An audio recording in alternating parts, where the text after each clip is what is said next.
आज हम यहाँ पर देख रहे हैं सार्वजनिक व्यय का अर्थ वर्गीकरण और सार्वजनिक व्यय के सिद्धांत। बच्चों, हम यह जानते हैं कि वर्तमान में सरकार का रोल, सरकार की भूमिका समाज में बहुत अधिक बढ़ गई है। राज्य की प्रारंभ की अवस्था में राज्य के कार्य और सरकार के कार्य बहुत सीमित हुआ करते थे, कुछ ही सुरक्षा तक ही सीमित थे। लेकिन धीरे धीरे समय और परिस्थितियों के बढ़ने से धीरे धीरे सरकार के कार्यों में विस्तार होता गया। जैसे जैसे लोक कल्याणकारी कार्य और लोक कल्याणकारी समाज की प्रगति हुई, वैसे वैसे सरकार के कार्यों में विस्तार होता गया। और यदि वर्तमान समय में हम देखते हैं तो अब अनगिनत कार्य सरकार के हमारे यहाँ होते हैं, कोई सीमा नहीं है। इवन कि व्यक्तिगत कार्यों में, व्यक्तिगत जीवन में भी सरकार का कार्यों का प्रभाव हमेशा बना रहता है। हम यदि आज मैं आपको बताऊं कि हम यदि अपने प्रातःकाल की दिनचर्या से और रात्रि तक की दिनचर्या में देखकर यदि थोड़ा देखते हैं तो हमें पता चलेगा कि अधिकांश कार्य हमारे सार्वजनिक और सरकार के द्वारा संबंधित हैं, उसके द्वारा संचालित हैं और उनके समन्वय से संचालित हैं। घर में बिजली, पानी, सड़क जैसे बहुत महत्वपूर्ण कार्य हमारे यहाँ सरकार के द्वारा ही संचालित हैं। और उसके अलावा भी अनेकों कार्य प्रारंभ से और सुबह से और शाम तक की दिनचर्या में यदि हम देखते हैं तो सरकार का बहुत महत्वपूर्ण भूमिका है। कहने का मतलब ये है कि राज्य के और सरकार के कार्यों में दिन प्रतिदिन विस्तार होता जा रहा है। यद्यपि कुछ विद्वान ऐसे हैं, या प्रारंभ में कुछ विद्वान ऐसे थे जो ये मानते थे कि सरकार का अधिक कार्यों में विस्तार होना अनुचित है, यानी राज्य के अधिक कार्यों में विस्तार होना व्यक्तिगत स्वतंत्रता के खिलाफ है, व्यक्तिगत स्वतंत्रता में हनन है। और दूसरी तरफ लोक कल्याणकारी राज्य के सिद्धांत वाले लोग ये मानते हैं कि जितना अधिक राज्य के कार्यों में विस्तार होगा, सरकार के कार्यों में जितनी अधिक वृद्धि होगी, उतना ही लोक कल्याणकारी कॉन्सेप्ट की वृद्धि होगी। तो ये यद्यपि दोनों में ये मतभेद है, किंतु फिर भी वर्तमान में इसके कार्यों में बहुत अधिक वृद्धि देखी गई है। डाल्टन के अनुसार राज्य के उचित आर्थिक कार्यों पर व्यय के विषय में नकारात्मक और अनुत्पादक दृष्टिकोणों को आज भी कहाँ समर्थन प्राप्त हो रहा है। अर्थात दोनों प्रकार के दृष्टिकोण सरकार के कार्य के बारे में पाए जाते हैं। अब लेकिन यह निर्विवाद सत्य है कि यदि लोक कल्याणकारी कॉन्सेप्ट की वृद्धि करनी है तो राज्य के कार्य में विस्तार होगा, और वर्तमान में अधिकांश सरकारें इसी की तरफ और बढ़ रही हैं। अब हम देखते हैं कि सार्वजनिक व्यय का अर्थ एवं उसका वर्गीकरण।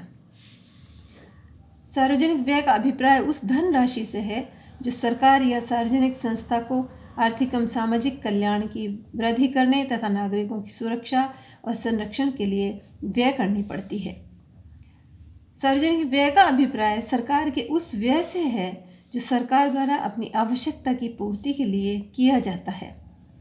इस प्रकार सरकार के कार्यों में वृद्धि और विस्तार के साथ साथ सार्वजनिक व्यय में भी वृद्धि आवश्यक है और वह बढ़ती जा रही है। अब इनका वर्गीकरण में ऐसा कोई सर्वमान्य वर्गीकरण नहीं है, किंतु फिर भी कुछ परिस्थितियों के अनुसार जो इनका वर्गीकरण किया है उसे हम यहाँ अध्ययन कर रहे हैं। पहला है लाभ के आधार पर वर्गीकरण। इसमें कोहन और प्लेहन ने राजकीय व्यय को लाभ के आधार पर 4 भागों में बांटा है। पहला है यह व्यय जिसका लाभ सामान्य रूप से सारे समाज को मिलता हो, जैसे सुरक्षा, शिक्षा, स्वास्थ्य और यातायात पर होने वाले व्यय, जिससे कि संपूर्ण समाज लाभान्वित होता है, वह व्यय। दूसरा है विशेष व्यक्ति या वर्गों को लाभ पहुंचाने वाला व्यय, जैसे संपूर्ण समाज को न बल्कि कुछ विशेष वर्ग को जिससे लाभ मिलता हो, जैसे बेकारी, बीमा, वृद्धावस्था पेंशन, बीमारी की बीमा, और अकाल राहत आदि ऐसे कार्य हैं जो कि संपूर्ण समाज को ना मिलकर कुछ विशेष वर्ग को मिलते हैं और उन पर खर्च किए जाते हैं। तीसरा है कि कुछ विशेष व कुछ सामान्य दोनों ही लोगों पर जिनको लाभ पहुंचता हो, उसके अंतर्गत उच्च शिक्षा और उच्च न्यायालय, पुलिस, नहर आदि पर किए जाने वाला व्यय इस क्षेत्र में आता है। अब है वर्ग विशेष के लाभ पर व्यय। इसमें जैसे अनुसूचित जाति छात्रवृत्ति, मेरिट छात्रवृत्ति, किसी क्षेत्र के विशेष जल प्रदाय योजना आदि, ये जो इस प्रकार के खर्च हैं जो कि एक विशेष वर्ग के लाभ के लिए किए जाते हैं। फिर दूसरा है आय के आधार पर वर्गीकरण। इसमें सबसे पहला वो आता है वे व्यय जिनसे प्रत्यक्ष रूप से आय प्राप्त नहीं होती। इसमें मुख्यतः शिक्षा और इसमें आती है, जिससे कि प्रत्यक्ष रूप से आय प्राप्त नहीं होती है, लेकिन समाज का बहुत बड़ा, सरकार का बहुत बड़ा भाग शिक्षा पर व्यय होता है। तो पहली शिक्षा है। दूसरा ऐसे व्यय जिनमें कुछ भी आय प्राप्त नहीं होती, जैसे सुरक्षा, युद्ध व असहाय लोगों पर किए गया व्यय। तीसरा ऐसे व्यय है जिनसे कुछ आय प्राप्त होती है, इनमें नहरें, सड़कें और चिकित्सा आदि है, जिनमें कुछ आय तो प्राप्त होती है। फिर चौथा वे व्यय जिनसे पर्याप्त आय प्राप्त होती है, जिनमें पर्याप्त आय मिलती रहती है, जैसे रेल, डाकतार, कारखाने आदि पर व्यय। और अब है कार्य के आधार पर वर्गीकरण। तो इसमें पहले सुरक्षात्मक, व्यावसायिक और विकासात्मक तीन प्रकार के आधार पर वर्गीकरण किया जाता है। और नेक्स्ट है स्वरूप या क्षेत्र के आधार पर सार्वजनिक व्यय का वर्गीकरण। सार्वजनिक संस्थाओं के आधार पर भी होता है, जैसे केंद्रीय व्यय, राज्य व्यय और स्थानीय व्यय। केंद्र सरकार द्वारा किए जाने वाला व्यय और राज्य सरकार द्वारा किए जाने वाला व्यय तथा स्थानीय संस्थाओं द्वारा किए जाने वाला व्यय को इस प्रकार तीन आधार पर बांटे जाते हैं।